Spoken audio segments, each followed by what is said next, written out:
سورہ فاتحہ آیت نمبر 1، پارہ نمبر 1۔ سورۃ الفاتحہ آیت نمبر 1، پارہ نمبر 1۔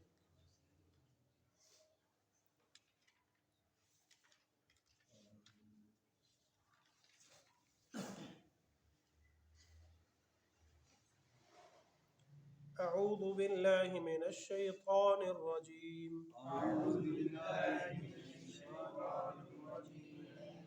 بسم اللہ الرحمن الرحیم، الحمد للہ رب العالمین، الرحمن الرحیم، صدق اللہ العظیم۔ کل بہت ساری بنیادی باتیں ہو چکی ہیں کہ تفسیر کو کیسے پڑھا جائے گا، کیسے سمجھا جائے گا۔ آج یہ بات سمجھنے کی ہے کہ قرآن کے الفاظ کے ساتھ بنیادی طور پر 8 علوم وابستہ ہیں۔ سب سے پہلے جو بنیاد ہے وہ 2 چیزیں ہیں۔ نمبر 1 لفظ، الفاظ قرآن کے ساتھ 8 علوم وابستہ ہیں۔ دوسری چیز ہے معنی۔ دوسری چیز کیا جی؟ معنی۔ معنی کے ساتھ 3 علوم وابستہ ہیں۔ الفاظ کے ساتھ علم تجوید، علم رموز جسے وقف کہتے ہیں۔ یہ وقف کرنے کا طریقہ یہ تجوید کا حصہ نہیں ہے، یہ مستقل ایک فن ہے، مستقل ایک علم ہے جسے علم رموز کہتے ہیں۔ اسی طرح قرآن لکھنے کا علم، یہ 3 ذہن میں رکھیں۔ نمبر 1 تجوید کا علم، نمبر 2 رموز وقف، علم الرموز جسے کہتے ہیں، اور تیسرا رسم الخط کہ قرآن لکھا کیسے جاتا ہے۔ میں کل انشاءاللہ پھر بتاؤں گا تو بات مزید واضح ہو جائے گی۔ 8 میں سے 3 کا نام، نمبر 1 علم التجوید، نمبر 2 علم الوقف جسے علم الرموز بھی کہتے ہیں۔ یہ مستقل وقف جو ہے نا تجوید کا حصہ نہیں ہے۔ ہمارے ہاں بعض لوگ نورانی قاعدے کے ساتھ تجوید پڑھاتے ہیں۔ نورانی قاعدے کا تجوید کے ساتھ کوئی تعلق نہیں ہے، ٹھیک ہے۔ ایسے ہی تجوید کے ساتھ وقف کا بھی کوئی تعلق نہیں ہے، یہ مستقل ایک فن ہے۔ تیسری چیز ہے رسم الخط، جیسے کیسے چاہے آپ، بلکہ آج تو کمپیوٹر آ گیا نا، فاؤنٹ دیکھتے ہیں تو بہت سارے کھل جاتے ہیں کہ کس خط میں آپ لکھنا چاہتے ہیں۔ تو قرآن لکھنے کا جو خط ہے نا وہ خط عثمانی ہے۔ اللہ رب العالمین نے اس کے معنی کی حفاظت بھی فرمائی ہے، اس کے الفاظ کی حفاظت بھی فرمائی ہے، حتیٰ کہ قرآن لکھنے کا جو رسم الخط جسے کہتے ہیں نا رائٹنگ سٹائل، اس کی بھی اللہ نے حفاظت فرمائی ہے۔ رسم خط عثمانی کے علاوہ کسی اور خط میں قرآن نہیں لکھ سکتے۔ پھر خط عثمانی کی آگے 4 مناہج ہیں، ان کا تذکرہ کل کریں گے۔ نمبر 2 دوسری چیز ہے معنی۔ اس کے ساتھ سب سے پہلے لغت وابستہ ہے، لغوی معنی، لغات، علم اللغت کہ اس لفظ کا معنی کیا ہے۔ نمبر 2 تفسیر، کیا ہے تفسیر کیا کی گئی ہے۔ تفسیر کو چھوڑ کر کے قرآن کا ترجمہ کبھی بھی نہیں کیا جا سکتا، تفسیر کو مد نظر رکھ کر کے ترجمہ ہوگا قرآن کا۔ مثال میں دوں گا، جب ترجمہ کروں گا تو میں بتاؤں گا کہ تفسیر کی ضرورت کیوں پیش آتی ہے ترجمے میں۔ اور تیسرا ترجمہ قرآن، وحی کی ضرورت کیا ہے۔ انسان کو دنیا میں زندہ رہنے کے لیے علم کی ضرورت ہے، بغیر علم کے انسان دنیا میں زندہ نہیں رہ سکتا، اپنی زندگی بسر نہیں کر سکتا۔ اس کے لیے اللہ نے 3 ذرائع ہمیں دیے، علم کے 3 ذریعے ہیں۔ نمبر 1 حواس 5، ہمارے آنکھ، کان، ناک، منہ، ہاتھ، یہ حواس 5 انہیں کہتے ہیں، ان کے ذریعے سے علم حاصل ہوتا ہے۔ دوسری چیز ہے عقل، جہاں حواس 5 کام نہیں کرتے وہاں سے عقل شروع ہوتی ہے، عقل بتاتی ہے کہ یہ چیز کیا ہے، کیسے ہے۔ تیسری چیز ہے وحی، جہاں عقل کا بھی آخری حد ہو جاتی ہے، وہاں سے آگے عقل بھی کام نہیں کرتی، تو وہاں سے آگے وحی انسان کی رہنمائی کرتی ہے۔ ایک مثال لکھی ہے مفتی شفیع عثمانی صاحب نور اللہ مرقدہ نے، اس مثال سے بہت اچھی یہ بات سمجھ آتی ہے۔ انہوں نے مثال یہ لکھی کہ کوئی آدمی پسٹل ہو اس کے پاس، وہ پسٹل کو چلائے، اس سے گولی چلے، تو سب سے پہلے اس کے ہاتھ سے جب ٹریگر دبے گا تو اس کو پتہ چلے گا کہ یہ بٹن دبنے والا ہے۔ پھر وہ جب چلے گا تو کانوں سے آواز سننے پر اس کو یہ علم حاصل ہوگا کہ اس سے چلنے پر دھماکہ ہوتا ہے۔ اس کی نالی کو سونگھے گا تو ہوا سے خمسہ کی جو تیسری چیز ہے اس سے پتہ چلے گا کہ کیا ہے، اس سے بارود کی اسمیل آ رہی ہے، یہ بھی ایک علم ہے۔ پھر آنکھوں سے اس پسٹل کو دیکھے گا تو پتہ چلے گا کہ ایک مشین ہے، ایک آلہ ہے، ایک ذریعہ ہے، اس سے چلائی جاتی ہے۔ پھر عقل سے سوچے گا یہ آلہ تو ہے لیکن خود سے تو نہیں بن گیا نا، کاریگر بنانے والے کو اس نے دیکھا نہیں ہے، نہ آنکھ سے دیکھا ہے، نہ ہاتھ سے چھو کے پتہ چلا ہے، نہ زبان سے ذائقہ چکھ کے پتہ چلا ہے کہ یہ کس نے بنایا ہے، بلکہ اس کے لیے عقل نے کام کیا۔ عقل نے سوچا یار یہ بنانے والا کوئی ہے پیچھے، اس کو کاریگر کہتے ہیں۔ تو کاریگر کا علم کیسے حاصل ہوا؟ عقل کے ذریعے سے۔ اب پسٹل کہاں چلنا چاہیے اور کہاں نہ چلے، کس جگہ پر پسٹل سے فائر کرنا جائز ہے اور کہاں جائز نہیں ہے، کس کو قتل کرنا جائز ہے اور کس کو قتل کرنا جائز نہیں ہے، یہاں کر عقل بھی رک جاتی ہے۔ یہاں سے عقل پہلے تو رہنمائی کی نا ہاتھوں نے، پھر آنکھوں نے، پھر ناک نے، پھر کانوں نے، اس یہاں اگر جب یہ رک گئے، ہوا سے خمسہ رک گئے تو عقل نے رہنمائی کی، عقل نے علم دیا۔ اب عقل بھی رک گئی ہے، مثلا انسان کے بارے میں عقل یہ کہتی ہے کہ کسی انسان نے اگر دوسرے کو قتل کیا ہے تو اس کو جواباً قتل کرنا چاہیے کہ اس نے کسی کے بچے یتیم کر دیے ہیں، کسی عورت کو بیوہ کر دی ہے، کسی ماں کا لخت جگر اس نے قتل کر دیا ہے، کسی ماں کا لخت جگر اس نے قتل کر دیا، تو جواباً اس کو بھی مارنا چاہیے، اس کو بھی قتل کرنا چاہیے۔ لیکن تھوڑا عقل اور تحری کرتی ہے تو عقل کہتی ہے یار وہ تو چلو مرنے والا مر گیا ہے، اس کو ماریں گے تو یہ نقصان ادھر بھی پیدا ہوگا، پھر عقل کہتی ہے نہ مارو، چھوڑ دو۔ یعنی کہ عقل آ کر ایک جگہ پر رک جاتی ہے، اس سے آگے ہمیں علمی طور پر رہنمائی نہیں کرتی۔ یہاں سے آگے وہی ہماری آ کر رہنمائی کرتی ہے، وہی یہ بتاتی ہے کہ کہاں پر کس کو مارنا جائز ہے اور کس کو مارنا ناجائز ہے۔ تو وہی بنیادی علم میں سے ہے اور یہ انسانی ضرورت ہے۔ ایسا نہیں کہا جا سکتا، مثلا جو ملحدین ہیں آج کے زمانے کے اور ہماری یونیورسٹیوں کے جو تعلیم زدہ ہیں، وہ یہ باور کرانے کی کوشش کرتے ہیں کہ جی قرآن کی ضرورت کیا ہے، 1400 سال پہلے کی نازل ہونے والی کتاب ہے تو ضرورت نہیں ہے۔ بنیادی طور پر یہ قرآن کی حقانیت کی کتاب دلیل ہے، اس لیے کہ اتنی ایڈوانس کتاب کوئی بھی نہیں ہے۔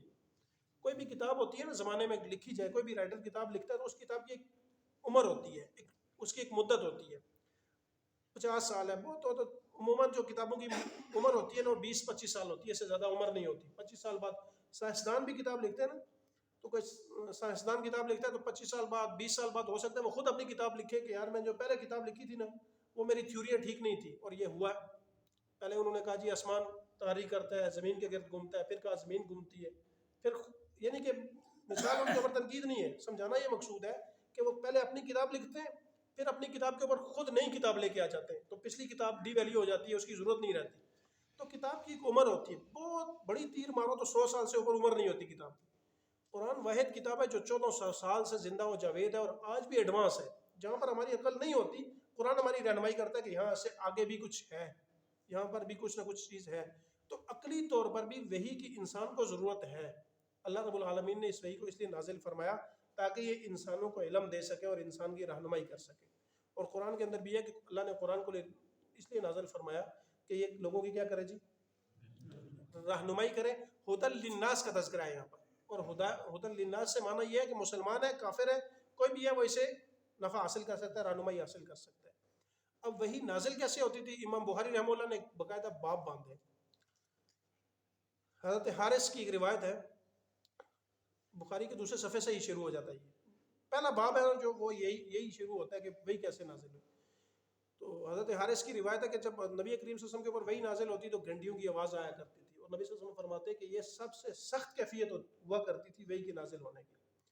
علامہ ابن عربی رحمہ اللہ نے اس کی تشریح یہ کی ہے گھنٹیوں کی کہ ایک تو گھنٹی مسلسل بجتی ہے اور درمیان میں آواز رکتی نہیں ہے، اور دوسرا گھنٹی جب بج رہی ہے تو پتہ نہیں چل رہا ہوتا کہ کہاں سے بج رہی ہے، آواز ہر طرف سے ہو کے آ رہی ہوتی ہے۔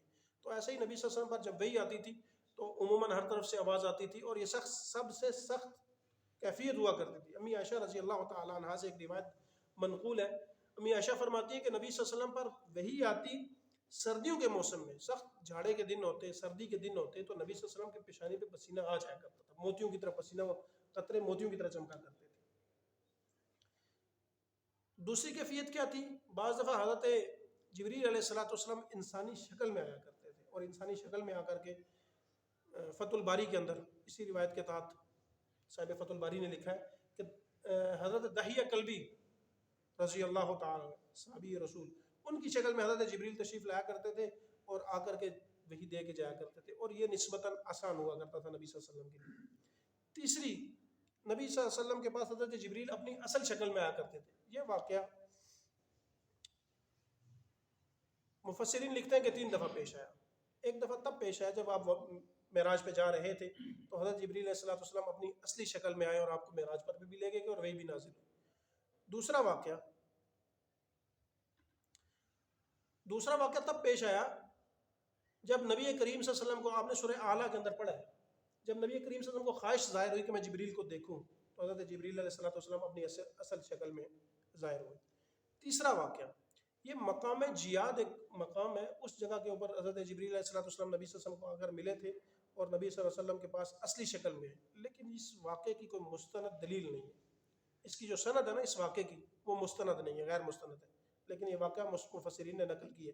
پہلے جو دونوں واقعے ہیں، واقعہ معراج اور نبی صلی اللہ علیہ وسلم کی جب خواہش ظاہر ہوئی تھی، وہ دونوں واقعوں کی سند مستند ہے، تو ان 2 موقعوں پر جبریل علیہ الصلوۃ والسلام اپنی اصلی شکل میں آئے، باقی وہ حضرت دحیہ کلبی کی شکل میں آ کر کے قرآن پاک کی وحی لے کے آیا کرتے تھے۔ پھر قرآن تدریجاً نازل ہوا۔ یہ دلیل ہے اس بات کی کہ اسلام پریکٹیکل مذہب ہے، ایسا نہیں ہے جیسے تورات نازل ہوئی، انجیل نازل ہوئی، پوری کتاب تختیاں آ جایا کرتی تھی کہ جی اس کے اوپر عمل کرنا ہے، ایسا نہیں ہوا، بلکہ جس چیز کی ضرورت ہوتی تھی وہ چیز نازل ہوتی تھی۔ آپ سنیں گے، آپ نے تیسرے بارے میں بھی سنا، شان نزول، سبب نزول، پس منظر، آیت کا پس منظر کیا ہے۔ بعض دفعہ اللہ رب العالمین کسی آیت کو نازل کرتے ہیں تو کوئی پس منظر نہیں ہوتا، روٹین کے مطابق ایک حکم بیان کر دیا جاتا ہے، اللہ تعالیٰ کسی بات کو بیان کر دیتے ہیں، جنت و جہنم کو بیان کر دیتے ہیں، کسی چیز کو بیان کر دیتے ہیں، لیکن بعض دفعہ کوئی خاص واقعہ ہوتا ہے، اس واقعے کو مد نظر رکھ کے اللہ وحی کو نازل فرماتے ہیں۔ جیسے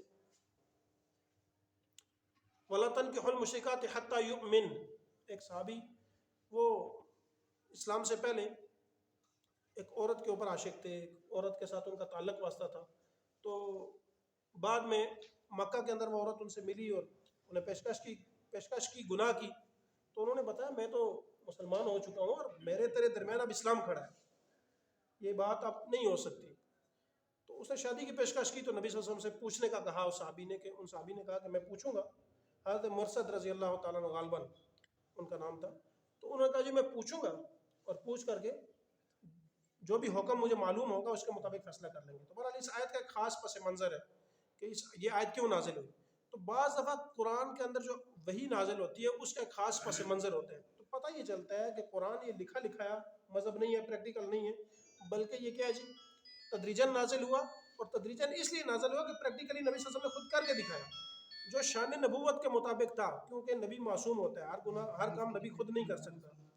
نبی کریم صلی اللہ علیہ وسلم جو کام خود کر سکتے تھے وہ خود کیے، جو کام شایان نبوت نہیں تھے، مثلا گناہ کے اعمال، حد جاری ہونی ہے، ہاتھ کٹنا ہے، کسی کے اوپر زنا کی حد جاری ہونی ہے، وہ اعمال کس سے سرزد ہوئے؟ صحابہ سے، اور صحابہ کے اوپر وہ لگی، حد بھی لگی، ہاتھ بھی کٹے، زنا کی حد بھی لگی۔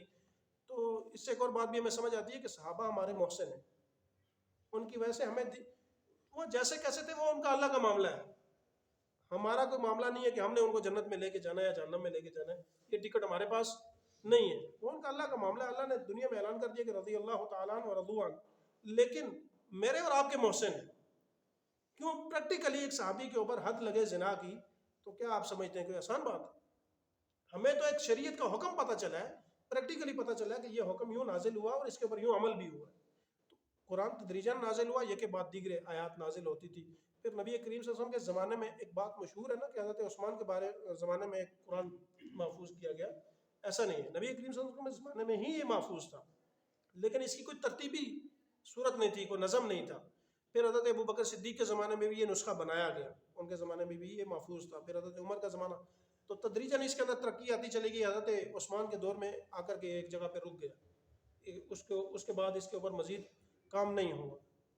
حضرت عثمان رضی اللہ تعالیٰ عنہ کے زمانے میں قرآن جو مرتب ہوا، صورتوں کے عنوان لگائے گئے، رموز لگائے گئے، باقی جو چیزیں ہمارے سامنے ہیں. خط عثمانی کے میں تذکرہ کیا کہ خط عثمانی کے علاوہ قرآن کو لکھنا درست نہیں ہے، تو یہ سارا حضرت عثمان کے دور میں ہوا اور وہاں آ کر کے رک گیا. اس کے بعد کوئی نیا کام اس میں نہیں ہو سکتا.